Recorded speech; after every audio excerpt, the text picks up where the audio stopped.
Olá pessoal, tudo bem? Vamos lá.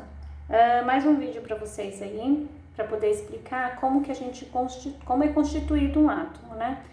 Esse simulador que está aí na tela, ele tem um link na apostila de vocês, tá? Eu aproveitei para fazer, para poder explicar melhor para vocês como que é constituído um átomo, quais as características que ele tem, tá? E como os elementos, né?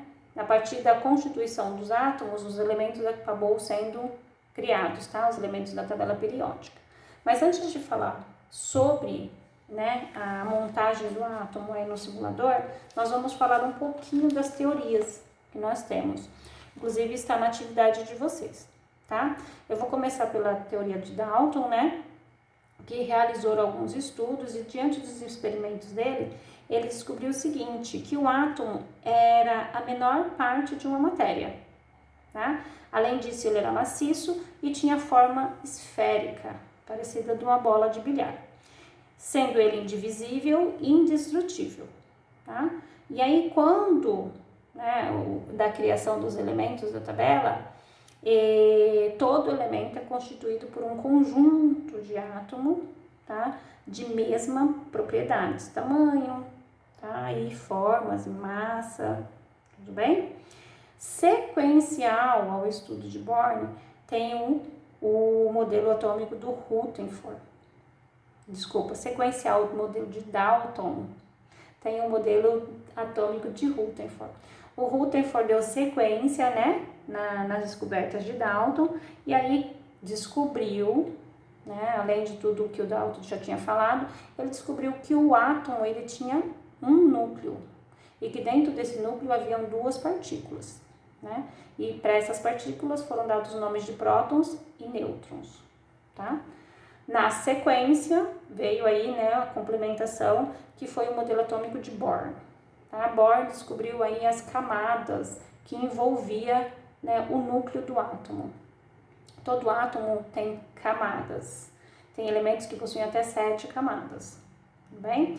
E aí em volta do núcleo, né, nessas camadas, também tinha uma outra partícula que orbitava, né, através do núcleo. É como se ela tivesse sempre em movimento, orbitando aqui em volta do núcleo aqui, tá bom? Então, esse é primeiro, né, a explicação para vocês entenderem como que o átomo é constituído. E agora vamos construir o nosso átomo lá, tá? Construção do nosso átomo. A gente tem aqui, né, uma tabelinha com o nome prótons, nêutrons e elétrons. Nós sabemos que todo átomo tem prótons, nêutrons e elétrons. Prótons e nêutrons dentro do núcleo e o elétron que fica orbitando em volta do núcleo, tá? Mas aí qual é a quantidade, né? Quantos elétrons, quantos nêutrons, quantos prótons tem cada elemento?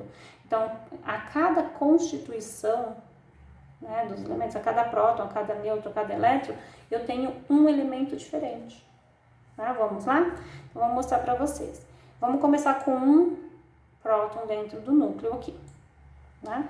Quando eu coloco um próton dentro do núcleo, eu criei o elemento hidrogênio. Tá vendo aqui na tabela? Ele automaticamente também já me mostrou que o elemento que está sendo criado é o hidrogênio. E aí, para eu saber como que eu constituo a quantidade de nêutrons e de elétrons, né, de cada elemento. Bom, a tabela, ela tem essa separação, e ela faz a separação por família. A família 1A, dentre outras informações que ela traz, ela também traz a quantidade de elétrons que cada elemento possui, tá? Então, essa família, né, começa aqui nessa coluna. Essa coluna aqui é dos metais, né? As colunas dos metais é a família 1A. Aí, quando eu passo aqui para as famílias dos metais terrosos, é a família 2A, né? Esse centro aqui é a família B, e esses elementos fazem parte dos metais de transição, então a gente não vai falar dele agora. E a gente já vai pular aqui, ó, para essa coluna aqui, que é a família do bóron, é a família 3A.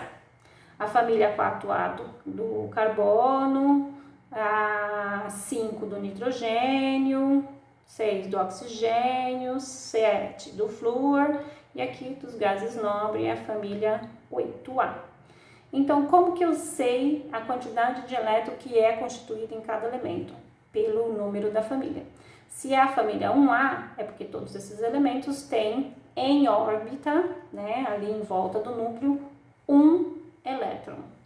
A família 2A, 2 elétrons em volta do núcleo. A família 3A, 3 elétrons. Família 4A, 4 elétrons e assim por diante, tá? Como eu estou constituindo o elemento hidrogênio, então eu já sei que ele está na família 1A, por consequência ele tem um elétron orbitando em volta do núcleo, tá? Se ele tem um elétron orbitando em volta do núcleo, eu sei que a mesma quantidade de elétrons é a quantidade de nêutrons, tudo bem? Então, se eu tenho um elétron, dentro do núcleo eu vou ter quantos nêutrons? Um nêutron também, tá? Vamos construir outro elemento, vamos colocar 3 aqui. 3 prótons dentro do núcleo. 3 prótons, eu criei o lítio. Olha a ideia aqui, ó. O lítio também está na família 1A, e se ele está na família 1A, ele também é constituído de um elétron. Se ele tem um elétron e o número de elétrons é o mesmo do nêutron, então eu tenho um nêutron também no núcleo, certo? Vamos colocar mais um próton aqui. Coloquei mais um próton, 4 prótons, eu já pulei para o berílio. Aqui, ele na família 2A. Se ele está na família 2A, isso quer dizer que ele possui 2 elétrons orbitando em volta do núcleo. Se ele tem 2 elétrons, por consequência, ele tem 2 nêutrons dentro do núcleo. Tudo bem?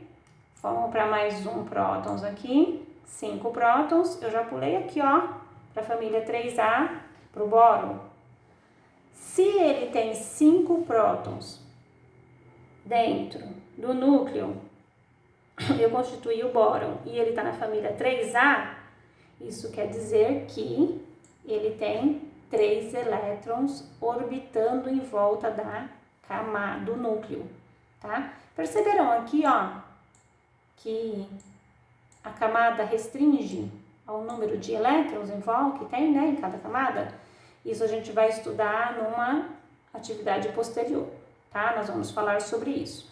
Mas o que a gente deve saber é que o bóron tem 3 elétrons, então eu coloquei lá os 3 elétrons orbitando em volta do núcleo, e se ele tem 3 elétrons em volta do núcleo, dentro do núcleo ele tem 3 nêutrons.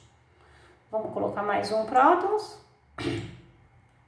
6 prótons, eu criei o carbono. O carbono é da família 4A. Se é da família 4A, é porque ele tem 4 elétrons orbitando em volta do núcleo. Se ele tem 4 elétrons, ele também tem 4 nêutrons dentro do núcleo. Tudo bem? Vamos para o próximo. Coloquei 7 carbono. Coloquei 7 prótons, criei o carbono.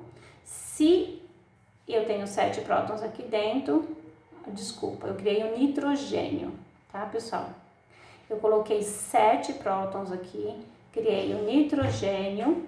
O nitrogênio é da família 5A. Se ele é da família 5A, então é porque ele possui 5 elétrons orbitando em volta do núcleo. Se ele tem 5 elétrons, ele tem 5 nêutrons. Tudo bem? Vamos lá, ó. Aqui, oxigênio faz parte da família 6. Então, isso quer dizer que eu tenho 6 elétrons orbitando aqui. Vou pegar um elétron aqui, jogar aqui. E aí, ele também tem 6 nêutrons dentro do núcleo. Tudo bem? E assim por diante. 7 prótons. Tá na família 7. E aí, então, eu tenho 7 elétrons e, por consequência, 7 nêutrons dentro do núcleo. E, por último, aqui, 10, né? 10 prótons, ó. 10 prótons. Tô na família 8, tá? Se eu tô na família 8 é porque eu tenho 8 elétrons orbitando em volta do núcleo e, por consequência, 8... Ah, os meus nêutrons ali tá faltando, né? Tem mais 2 aqui. Ah, então tá certo. Tira um, tira um. Olha lá. 8 nêutrons, 8 elétrons. Tudo bem? Tô na família 8, eu tenho 8 elétrons orbitando em volta do núcleo, por consequência, 8 nêutrons aqui dentro do núcleo, tá? E aqui eu formei o elemento neônio, tá? E assim por diante. Então, é dessa maneira que a gente constitui e forma os átomos. Espero que vocês tenham entendido. Qualquer dúvida é só mandar mensagem. Muito obrigado e até mais.